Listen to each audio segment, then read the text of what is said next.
Good evening. Welcome back. Tonight we're staying shallow. Warm, turquoise-lit water, no deeper than you could wade. But don't let that fool you. What happens in a tropical seagrass bed at dusk involves some of the most violent physics produced by any living thing on Earth. Take a slow breath. Let your body settle. We're going somewhere warm. Picture a seagrass bed at the equatorial fringe, somewhere in the Indo-Pacific, where the water stays bath-warm year-round. The sun has just dipped below the horizon. The long blades of Zostera marina sway in a slow, outgoing tide. If you were floating face down at the surface, looking into the green twilight below, the scene would feel profoundly still.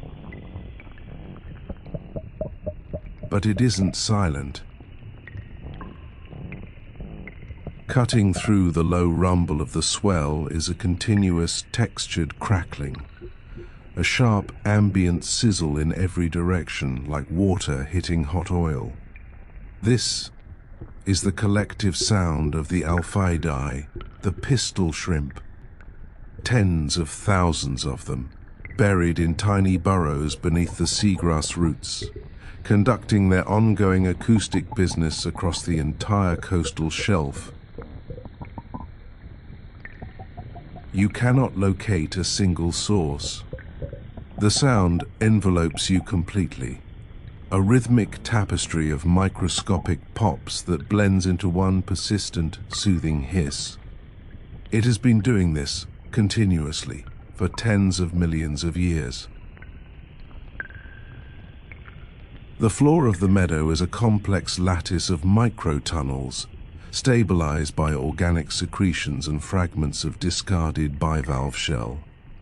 Each pistol shrimp lives within its own meticulously maintained burrow, and almost always shares it with a watchful goby fish. The goby sits at the entrance, scanning the water for threats, its tail resting in constant contact with the shrimp's antennae. A single frantic flick signals an immediate retreat. The shrimp provides the architecture and the weapons. The goby provides the radar. Two vulnerable animals functioning as one fortified system. The seagrass meadow itself is not a passive backdrop. The root systems of Zostera and Posidonia bind the carbonate sands together, preventing erosive currents from stripping away the shallow benthic habitat.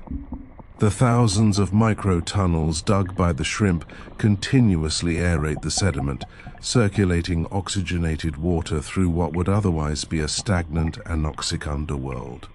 The plants anchor the sand, the shrimp oxygenate the soil. Neither is complete without the other. Seawater transmits sound 4 to 5 times faster than air. The crackling of the shrimp meadow isn't just ambient noise, it functions as an acoustic pressure field across the entire bay. The overlapping waves mask the approach of predators and serve as an acoustic homing beacon for pelagic larvae drifting in from the open ocean, signaling that there is a safe, structured habitat below. An emergent ecosystem service, produced by no single organism's intent. To understand what produces that sound, you need to look closely at the pistol shrimp's oversized snapping claw. This is not a standard pincer built for crushing. It is a spring-loaded kinetic energy storage device, and the physics of what it does defy the normal limitations of muscle tissue. The claw is divided into two components, a stationary segment called the propodes and a movable hammer called the dactyl. The inner face of the dactyl carries a solid mineral plunger that fits into a fluid-filled socket on the propodes. When the shrimp encounters prey or a rival, it uses a specialized internal muscle to pull the hammer backward into maximum tension. A small biological latch locks the joint in place, holding the stored energy without requiring continuous metabolic effort. When the latch releases, the skeletal tension, not the muscle, drives the strike.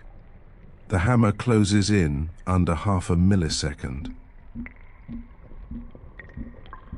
Standard muscle tissue cannot move fast enough to generate what happens next. The shrimp circumvents this constraint through a torque reversal system. The closing muscles don't pull directly on the hammer. Instead, they pull against an elastic protein matrix embedded in the skeletal joint, bending it like a compound bow. The energy is stored in the structural tension of the mineral shell itself, not in any active metabolic state. When the latch slips, that stored energy undergoes an instantaneous conversion from potential to kinetic. The plunger drives into the socket with no room for fluid bypass. The socket geometry does the rest.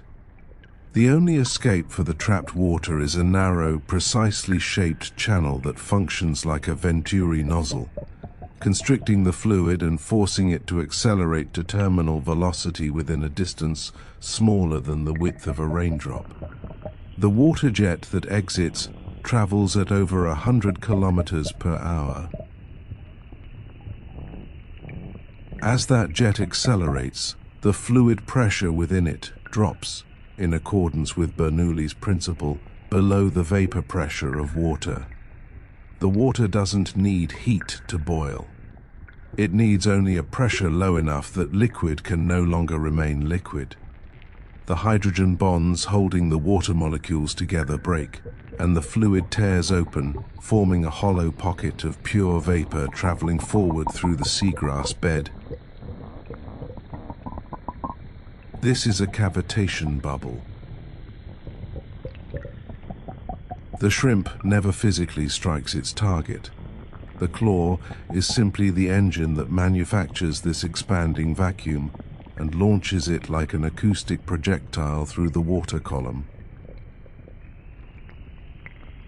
The formation of the bubble is only half the event. What happens next is stranger. As the vapor bubble travels away from the jet and enters normal pressure seawater, the equilibrium flips. The surrounding ocean pushes back against the low-pressure pocket. Within a fraction of a millisecond, the bubble implodes, its walls rushing inward at supersonic speed. The gas trapped inside has no time to escape via thermal diffusion. This adiabatic compression causes the temperature inside the collapsing bubble to spike to approximately 5,000 degrees Celsius. The surface temperature of the Sun is around 5,500.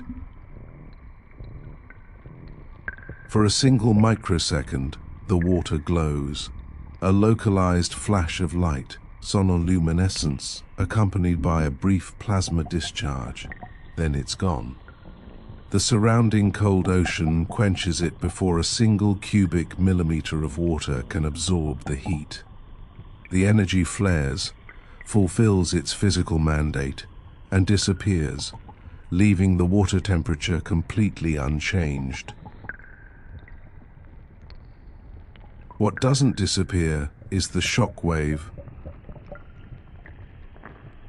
The sudden collapse of vapor back into liquid generates a localized pressure spike of up to 80 kilopascals. When this shockwave reaches a nearby crab, small fish or marine worm, the kinetic energy transfers directly through their bodies, stunning or killing them from a distance. No physical contact required. The shrimp is a remote thermodynamic hunter, using the self-correcting laws of fluid mechanics as its delivery system. The implosion is not perfectly symmetrical. The side of the bubble furthest from the claw experiences slightly higher resistance, causing the sphere to dimple inward and form a high-energy microjet that pierces through the bubble's own center at supersonic speed. At minimum volume, the gas molecules are compressed far beyond their normal atomic boundaries. Electrons are stripped from nuclei. For an instant, there is a localized thermal plasma inside a droplet of warm tropical sea, its light produced not by chemistry or biology, but by Bremsstrahlung radiation, the photons shed by decelerating electrons. It is a stellar event occurring at the centimetre scale. The shockwave that radiates outward dissipates with the square of the distance from its source, ensuring the weapon is perfectly localized. It stuns a target centimeters away and leaves the broader ecosystem untouched. The pistol shrimp doesn't destroy its environment to feed itself. It creates a momentary, precise ripple in the physics of its medium, then lets the ocean absorb it completely. When thousands of these events occur simultaneously across the seagrass beds, the combined acoustic output is powerful enough to scatter the sonar of passing dolphins and naval vessels alike. The meadow produces, as an emergent property, an acoustic shield, a wall of cavitation noise that protects its inhabitants from echolocating predators without any individual shrimp coordinating toward.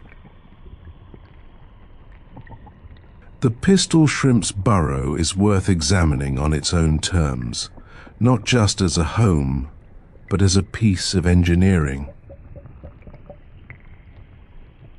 The entry is a neatly circular aperture, reinforced with fragments of sun-bleached coral and smooth quartz pebbles selected for their weight and geometry. Below lies a sloping incline descending through the root mats into interconnected chambers. The walls are smoothed with specialized maxillipeds and sealed with a thin organic mucus that binds loose sand grains into a resilient, load-bearing masonry. Inside, the current drops to zero. The shifting tides outside register only as gentle, rhythmic variations in hydrostatic pressure, a slow pulse that communicates the state of the water column without requiring the shrimp to leave.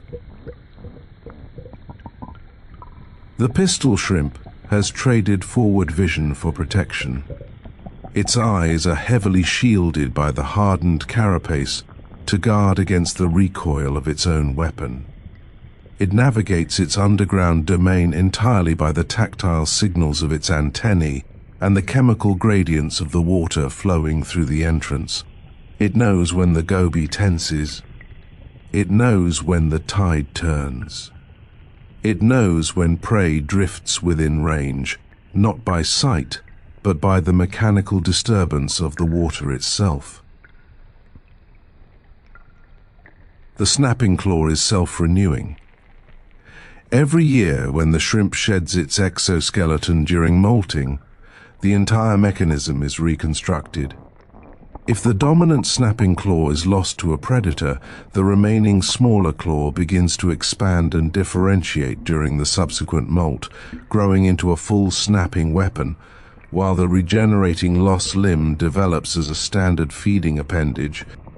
The biological blueprint for the mechanism is always held in reserve. The meadow's crackling never stops.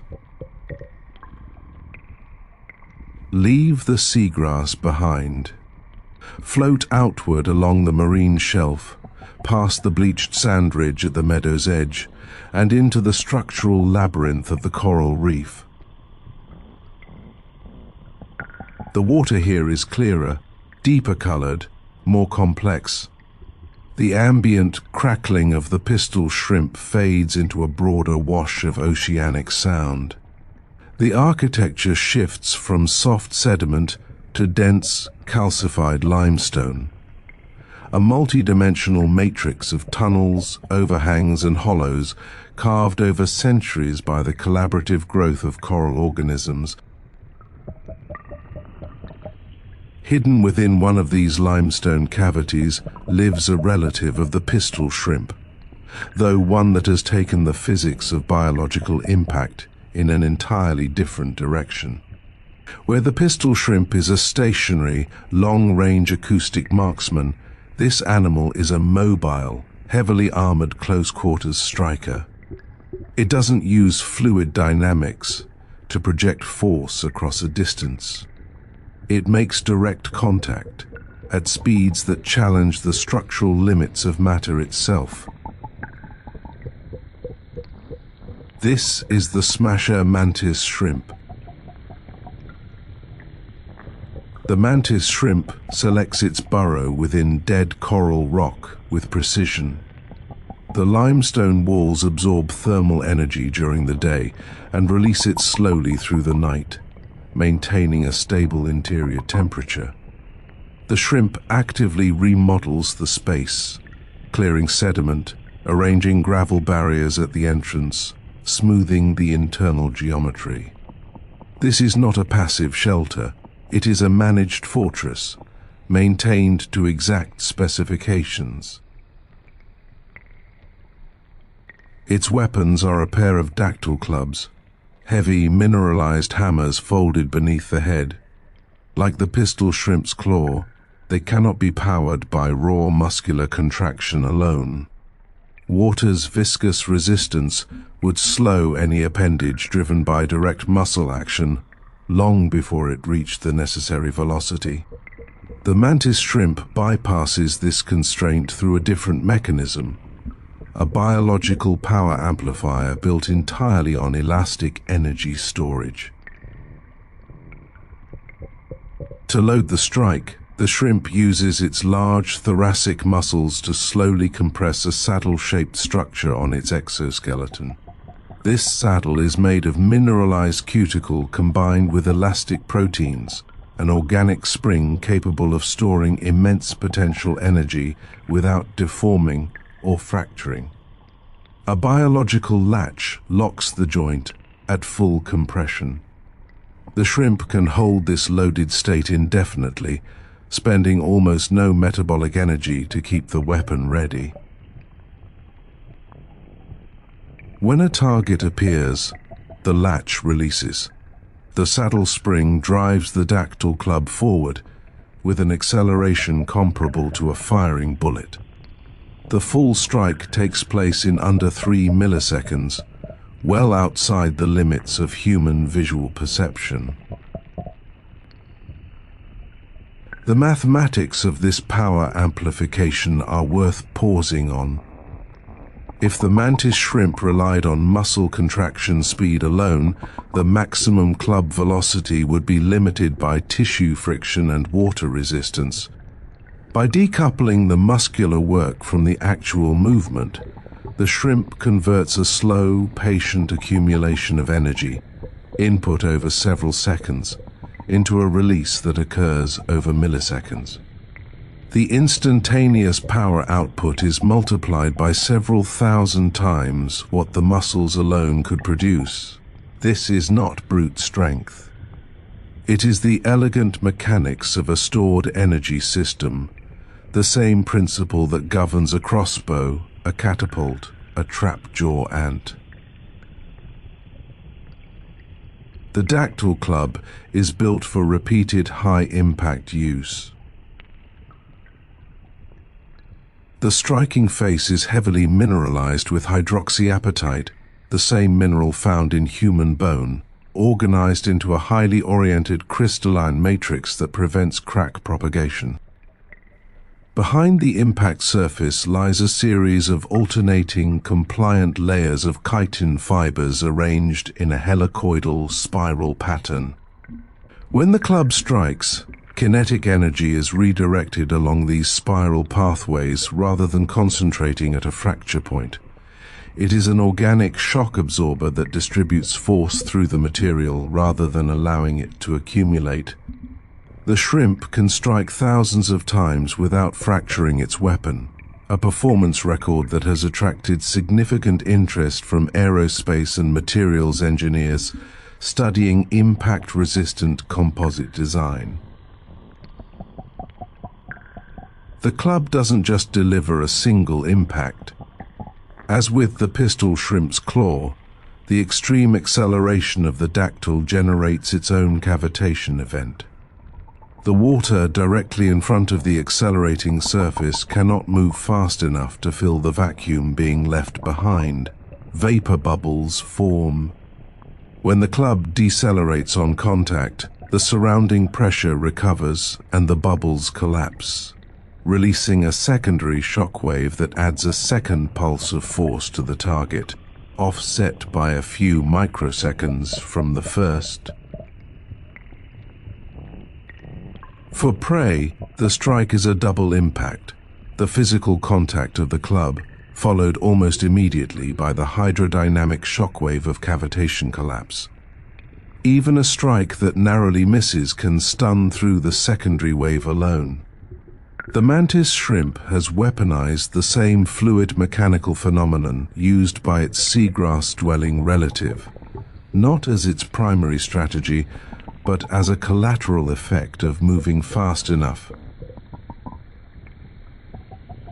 Supporting all of this is the most complex visual system ever identified in the natural world. Human vision operates through 3 photoreceptor types, sensitive to red, green, and blue wavelengths. The compound eyes of the mantis shrimp contain up to 16 distinct photoreceptor types, spanning wavelengths from deep ultraviolet to far infrared. Each eye is divided into 3 separate functional regions, mounted on independent stalks that can move in any direction simultaneously. This gives the animal trinocular depth perception within a single eye. It can accurately judge distance and trajectory without needing to coordinate both eyes onto the same point. The mantis shrimp is also the only known organism capable of perceiving circular polarized light, a state in which the electric field of the wave rotates in a helical pattern as it travels through space. This capability functions as a private communication channel. The exoskeleton of the mantis shrimp produces circularly polarized light signals that are invisible to the visual systems of fish predators, but legible to other mantis shrimp. They signal to one another across the bright, chaotic surface of the reef in a frequency that no predator can intercept. The visual system processes information differently from vertebrate eyes. Human vision sends raw signals to the cerebral cortex, which does the heavy interpretive work, combining, contrasting, and categorizing the data before it translates into perception. The mantis shrimp performs most of this analysis within the eye itself. Specialized photoreceptors for each wavelength and polarization state deliver a pre-sorted, pre-categorized stream of information directly to the motor pathways. The eye is the processor. The result is perception without reflection, the reef mapped in real time into direct behavioral signals with no cognitive delay between seeing and responding. The ecological consequence of this architecture is a hunter with essentially zero reaction latency. It doesn't ponder what it sees and it acts. As the reef shifts into its nocturnal rhythm, the mantis shrimp retreats deep into its burrow. The loaded springs are relaxed. The dactyl clubs fold against the chest. The independent scanning motion of the eye stalks slows to a gentle, periodic tilt.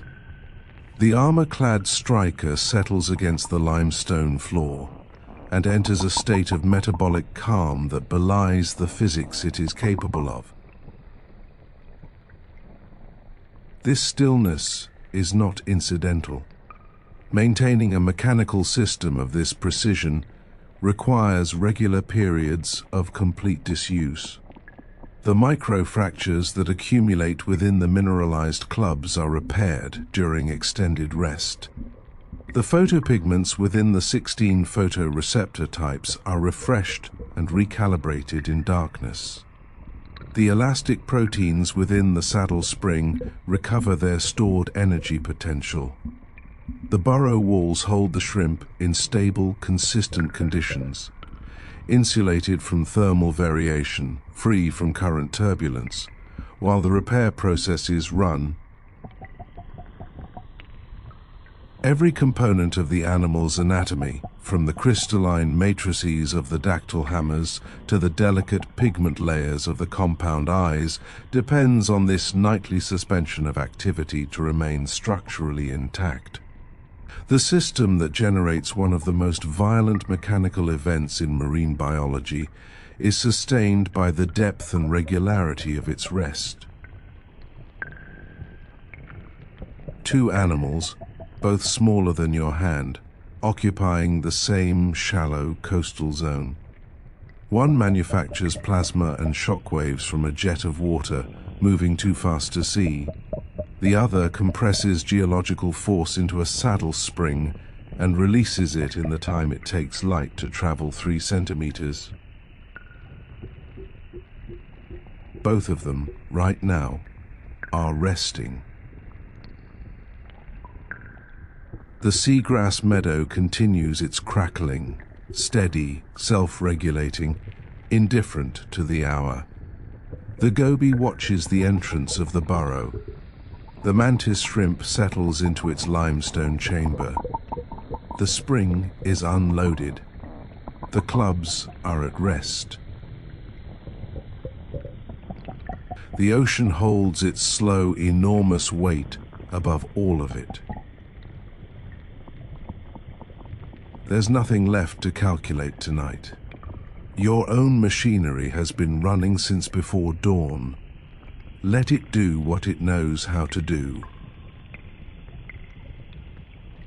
The water is warm. The burrows are secure. The night is steady.